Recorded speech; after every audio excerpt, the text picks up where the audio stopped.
Vamos iniciar agora a nossa quarta e última videoaula. Multimodalidade.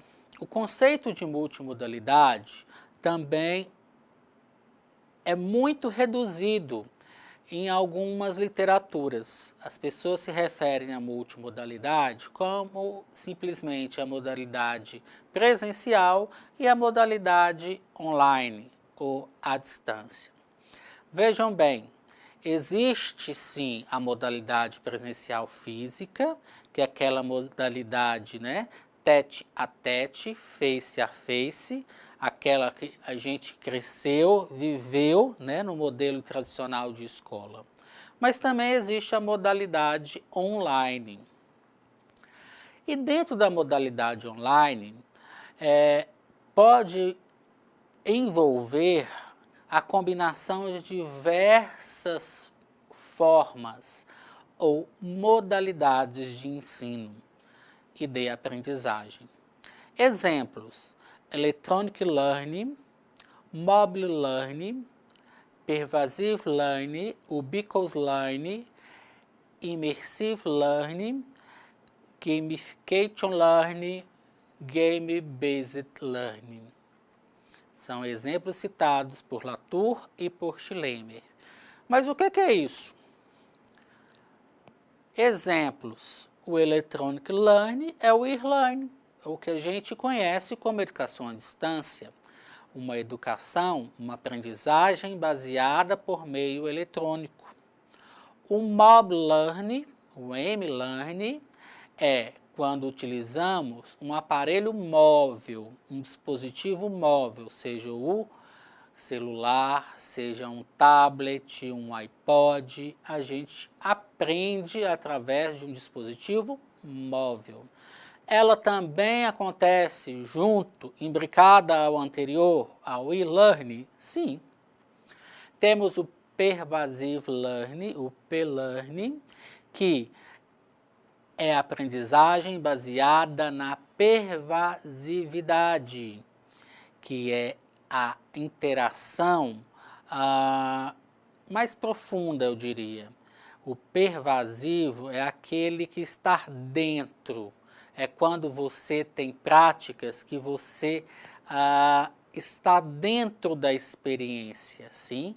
Muito comum nos jogos de simulação, ou em práticas que simulam, treinam sujeitos. Temos o ubiquitous o learning, que é a aprendizagem ubíqua. Ou seja, eu estou aqui falando e vocês estão ouvindo, fazendo as suas inferências, aprendendo, sim, uns fazendo anotações, outros mapas conceituais, outros fazendo outras coisas paralelas, ouvindo música, escrevendo, mas cada um exercitando aí a aprendizagem do seu modo. E cada uma dessas pessoas está numa localidade diferente. Inocência da minha parte achar que estão todos no mesmo espaço ou no mesmo território que eu. Pode ser que tenha alguém no mesmo prédio onde eu moro, neste momento assistindo.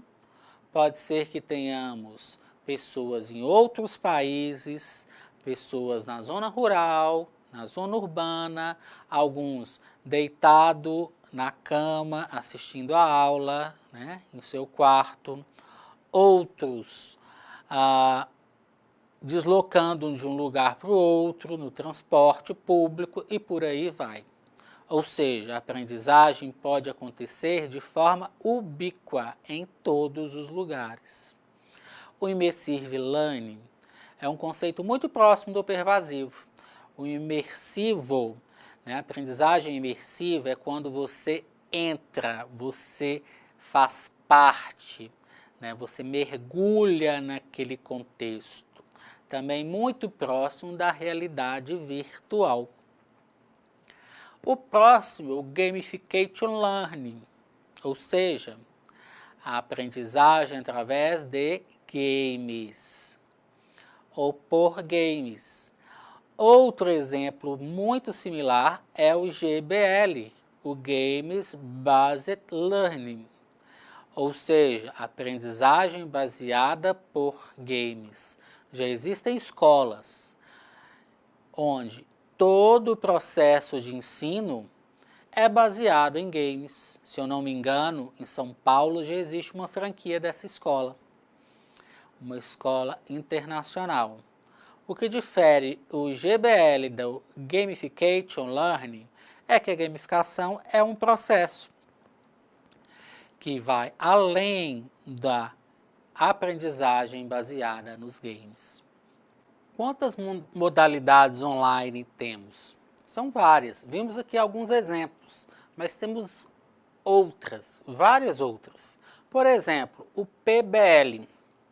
O PBL é aprendizagem baseada em problemas. Podemos usar tanto na modalidade online como na presencial física. É a modalidade muito comum no Brasil na área da saúde, nos cursos de medicina, mas que agora tem ganhado força em outras áreas, principalmente nas engenharias. Outro exemplo é a aprendizagem baseada em projetos, que pode ser usado tanto na modalidade presencial física quanto na online. São muitos os caminhos possíveis de se pensar, fazer a educação, a formação no contexto da cibercultura, por uma cidadania atual na cibercultura. Daí vem um conceito ou uma noção de ciberautocidadão, ou seja, de cidadania, de ser cidadão na cibercultura. Entendida como formação expressa por meio de uma postura autoral, crítica, multiletrada, plural, imersiva e implicada na cibercultura. É possível de ser instigada em espaços de aprendizagem que favorecem a interação dos sujeitos, sobretudo por meio de artefatos técnico-culturais que potencializem aprendizagens coletivas e instigadoras de conhecimentos, plurais e heterogêneros. São palavras de Ribeiro 2015, sobre autocidadania. O plural, neste caso, é entendido por vários olhares, mas principalmente para o olhar para dentro de si, para nós mesmos. Ou seja, possibilidades plurais de criação com tecnologias digitais ou dispositivos online ampliam as formas de mediação em espaços e tempos de aprendizagem, colaborativos e interativos. Precisamos nos remeter a Paulo Freire, lá em 98, para ressaltarmos que em toda ação pedagógica existe epistemologias que não são neutras, mas ideologicamente determinadas. Ou seja, toda ação pedagógica exercida por um professor tem intencionalidades, às vezes consciente, às vezes inócua. Necessária se faz a superação da ingenuidade para dar lugar à curiosidade, à criatividade e inventividade. É isso que chama a atenção dos alunos. É isso que é formar pessoas, cidadãos, críticos e reflexivos. A docência na modalidade online, no contexto da cibercultura, viabiliza mudanças nas formas de interação, comunicação e colaboração, envolvendo conteúdos midiáticos diversos em uma relação híbrida formada por humanos e não humanos.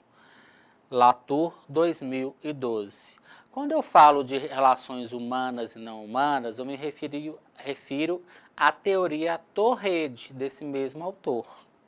Uma teoria bastante difundida na área da comunicação. Essas relações entre humanos e não humanos possibilitam ou potencializam novas práticas formativas, uma vez que elas possibilitam também a organização ou reorganização de processos de ensino e de aprendizagem, mais horizontais e autorais. Nesse sentido, a autoria está no criar, interagir, participar, autorizar-se, emancipar-se para e no exercício da autonomia e da cidadania. Para isso, na educação, que é o nosso foco aqui, para a utilização, ou melhor, para nos apropriar de tecnologia, como as encontradas nessas imagens, nós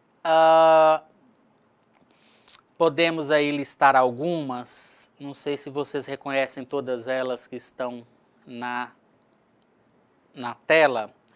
A primeira, né, vemos um relógio. Que tecnologia é essa? Eu posso dizer que é uma tecnologia vestível, sim?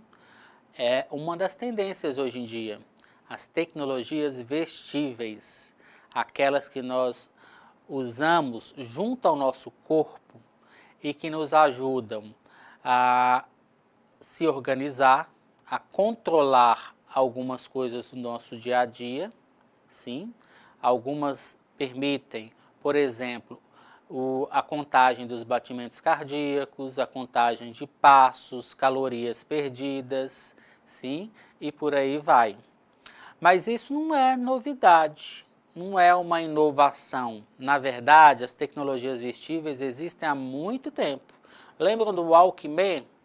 Ele era considerado, ainda é considerado, apesar de a gente não usar tanto, uma tecnologia vestível. Nós colocávamos o Walkman, o fone nos ouvidos e saíamos para exercitar, dentre outras atividades. Hoje é muito comum relógios, pulseiras, cintos, sapatos com dispositivos que permitem, que agregam outras informações. A segunda imagem, vocês percebem um corpo humano sendo reproduzido a partir de uma outra imagem. O que seria isso?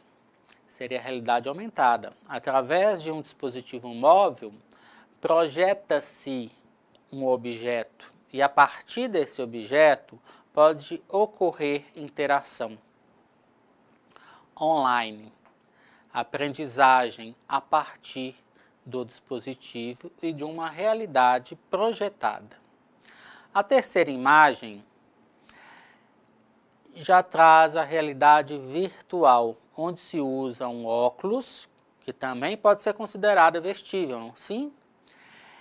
E, através de um cenário projetado, virtual, o sujeito é capaz de imergir dentro desse cenário, é capaz de interagir com o cenário. Ele pode voar, ele pode andar, ele pode girar 360 graus, subir, né, ou descer uma montanha russa, viver em outros mundos.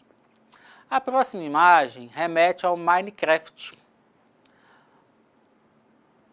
Pode se referir aos games como uma tecnologia. Sim.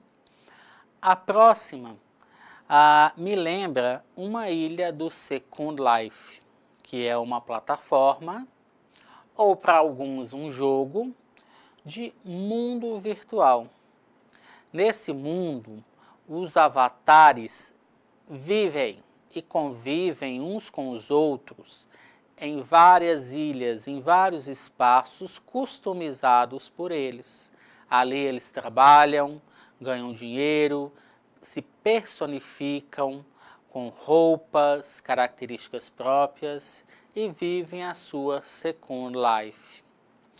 A primeira imagem de baixo também pode ser considerada uma tecnologia vestível, mas percebe-se que aí existe uma adaptabilidade, ou seja, é uma tecnologia usada para adaptações, muito utilizado hoje também na área da saúde. A próxima imagem, que inclusive está desconfigurada aí, é de robótica. Outra tendência hoje na educação, sim, trabalho com a robótica. Percebem que, ao trabalhar com robótica, você utiliza outros conhecimentos, outras tecnologias da informática, da eletrônica, da mecânica, a nanotecnologia e por aí vai. As duas últimas imagens também remetem a jogos, aos games. O primeiro é o Pokémon. Um game lançado, o Pokémon GO, foi lançado em 2016. Já existiam outras versões, mas o Pokémon GO, lançado em 2016, foi um divisor de águas no mundo dos jogos, porque ele trouxe outras tecnologias. Ele trouxe o RM, realidade misturada, quando eu utilizo a realidade aumentada e a realidade virtual. A última imagem é de um videogame também que todos conhecem, porque ele perdura algumas décadas, Ele é da época do Atari, mas sobrevive ainda hoje. É bastante atual, o Mario Bros.